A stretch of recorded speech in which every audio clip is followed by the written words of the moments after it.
Hello. I am going to share with you today some especially relaxing um, ways to care for your body. What a novel thing. How wonderful. Um, if you'd like to, you might want to have two tennis balls in a sock.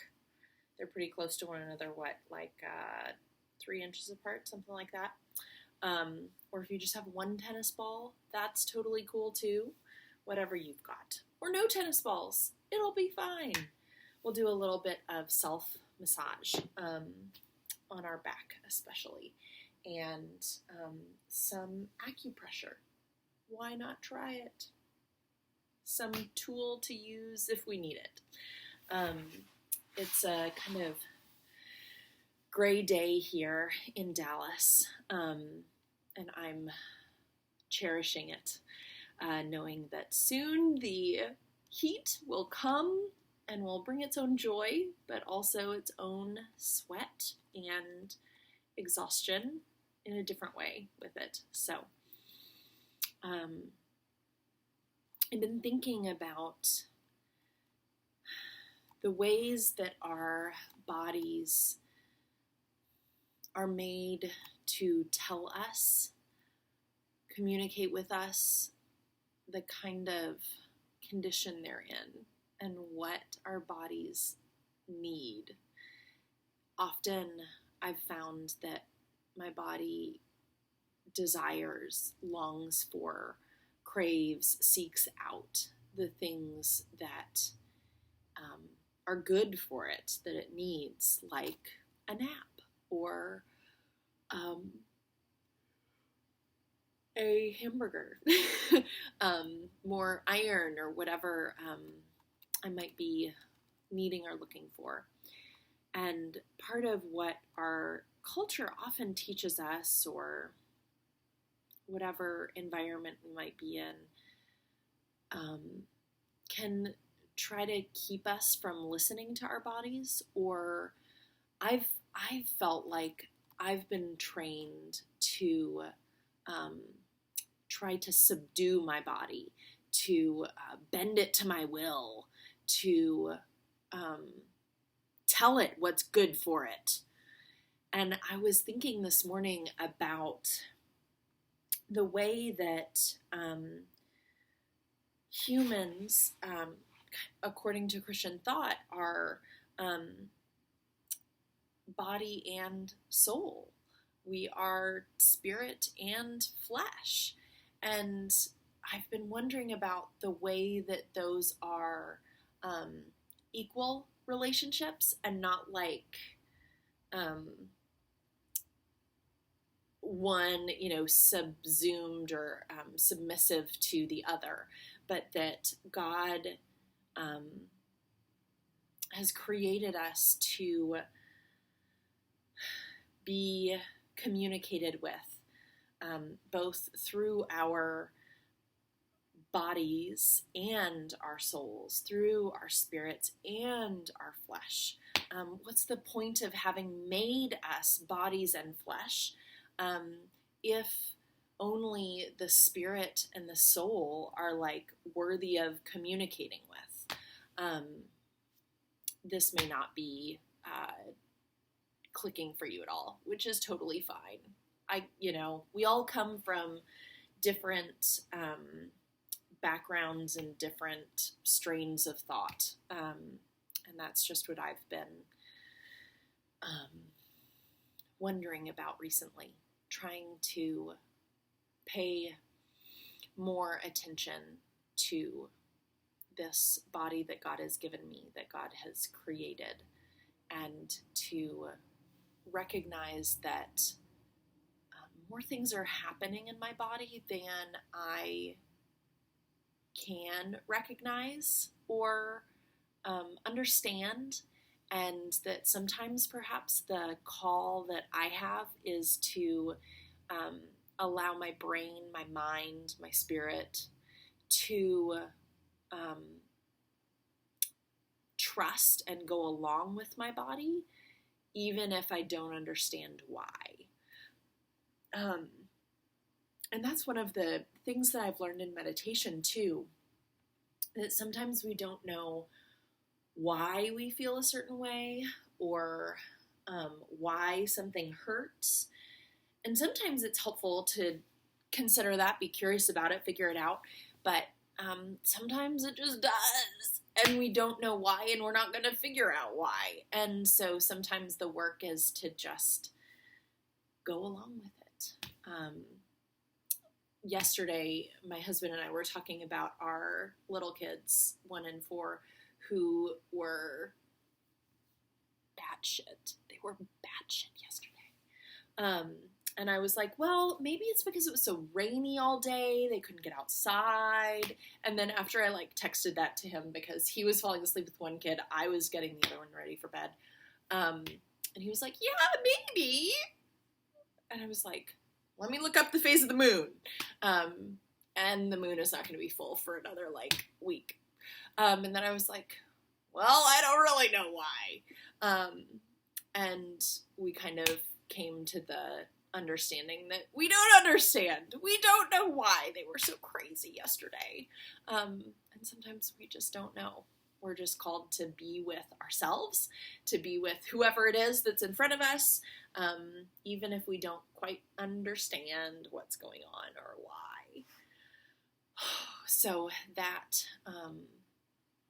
and that's what I believe is at the heart of Jesus, the heart of God, is being with one another, being God, being with us. So we as humans don't always understand why that happens or why someone does what they do, but our work is not to understand why, but to be present. And understanding why is great. There's nothing wrong with understanding why, but it's not always going to happen. And so what's at the root is being with. We got my dog here being with me. So, given all that, find a comfortable seat, as we always do, and take a moment to be with yourself. That's sometimes the hardest thing.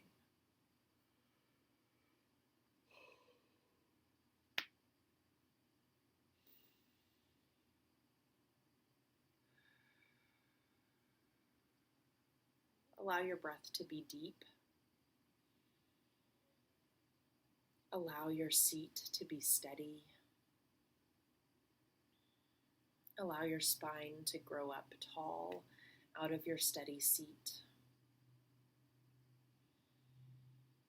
Allow your body to be soft.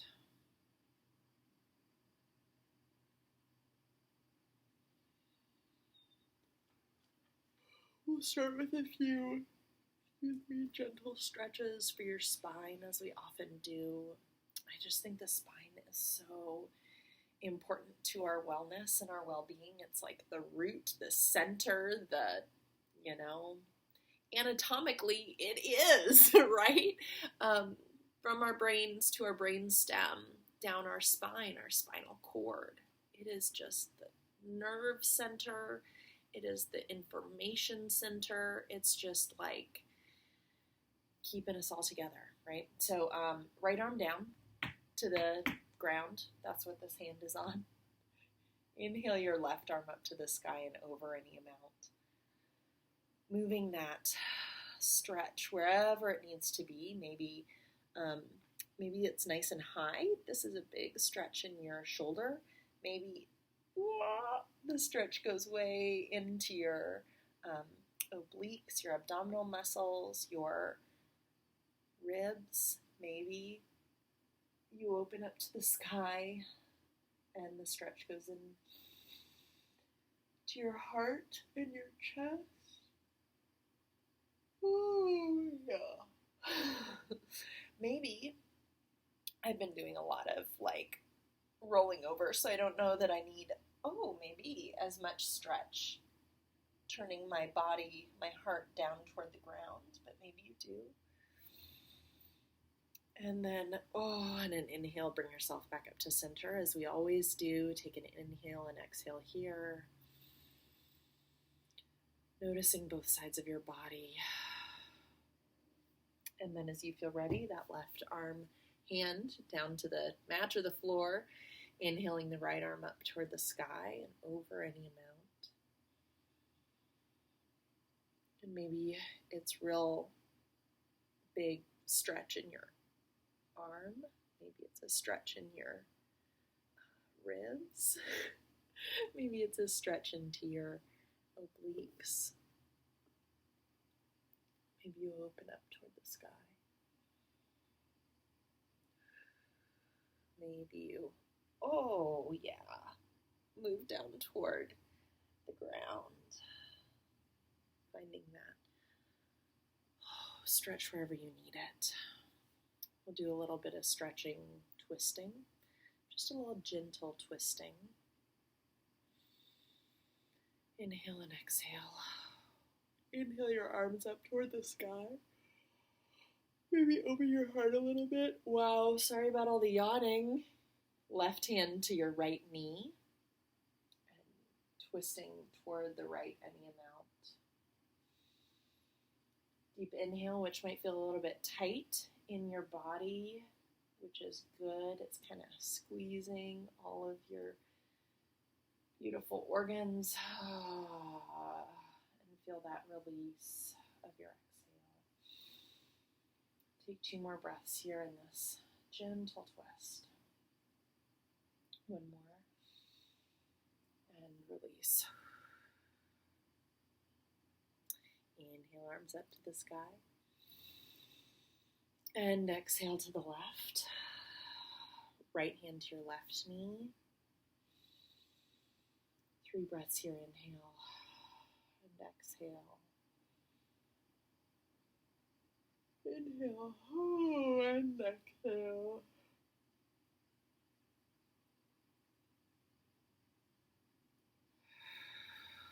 Nice and gentle. Inhale, open your chest up to the sky. We're kind of doing a cow pose while seated. Pulling, your elbows back, maybe your arms and shoulders back. And exhale.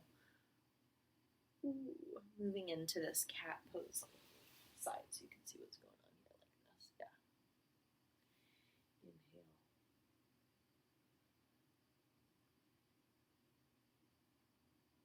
And exhale. 1 more inhale. And exhale.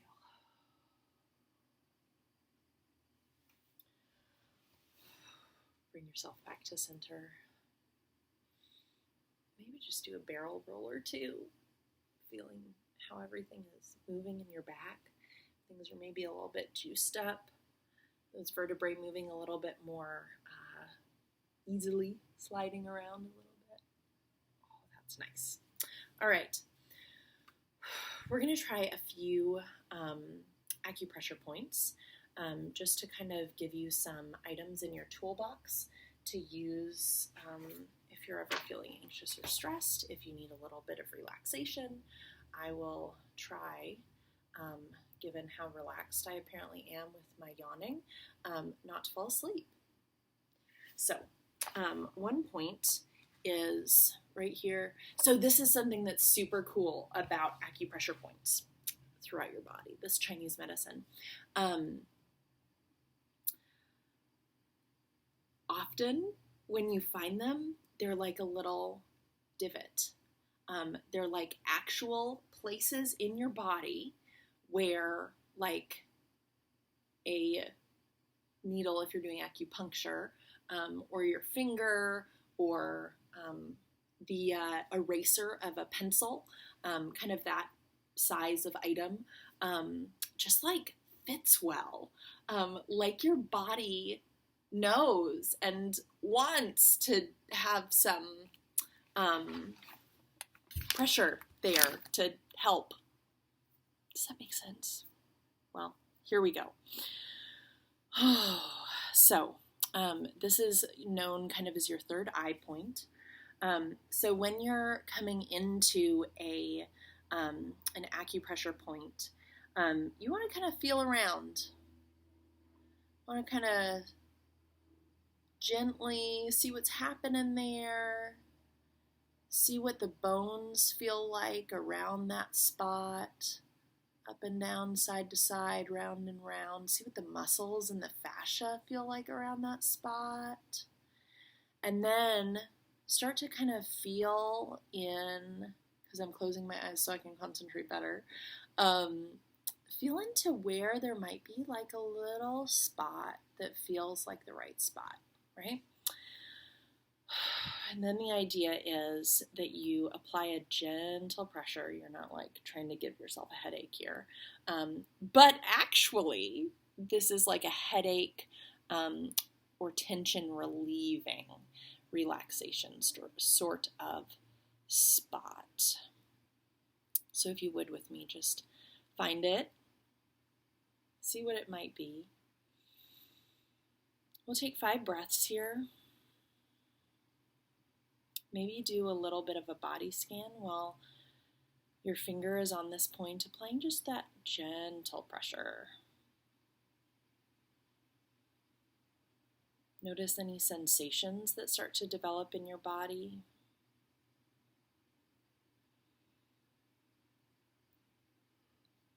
Release of tension, perhaps, and yawning.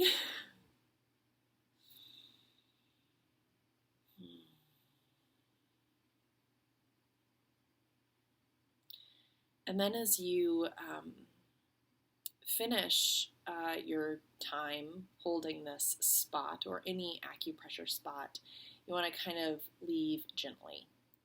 You might start engaging a little bit of movement again, and then come off with gentleness and care. You don't want to like poke in and like poke out. That doesn't really help anything, right? Doesn't really feel good to poke at things. So that is this third eye point. So another way to engage that spot is in child's pose, perhaps. Oh, we're going to lose you. All right, you're back. Okay. So you can come down to child's pose if you want, and hands forward or back, whatever feels good, and just putting your face on the mat, man, you know? Another thing that you can do if you have a block or, where did my books go? Oh, they're under my computer. So imagine this is some books, right? You can totally do the same thing with books. And you can always have your legs for a wide child's pose or legs together, whatever feels better. I like the way it feels on my hips and my knees to have them apart. So you can always put your head up on a block or a few books to the height that feels good, and then just gently lay your head on the block. And that begins to stimulate that same point, right? The gentle in and gentle out, still a very good idea. And then let's do one more. This one is fun. Whoa. And can help with headaches and dizziness. Grab your foot. So we're looking for a spot. Remember, you're kind of feeling around. Feet are mostly clean, right? Maybe that's on my screen. So you're looking kind of like right below where the pad of your foot is, like where your foot really, the weight of your body is on your foot. And again, looking for kind of a depression spot where something like a finger or a pencil eraser would, kind of fit well.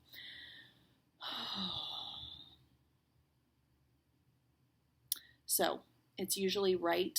Let's see if I can have this up. I don't know if you can see it flat, straight. It's usually between the second and third toe right here. Yeah. And about the center point, going down to your heel. That's the word. You got it. So when you point your toes, look, it's exactly that spot. Isn't that cool? So you can just like sit here with your finger on this spot. Good for anxiety, insomnia, headaches, dizziness. Here are some other things you can do. One pose that we often do, or that you often see with me, is this butterfly pose. So you can use your thumbs right in that same spot. Take a few breaths here. Oh, beautiful. And one more this is called Happy Baby, like babies who grab their feet, or dead bug.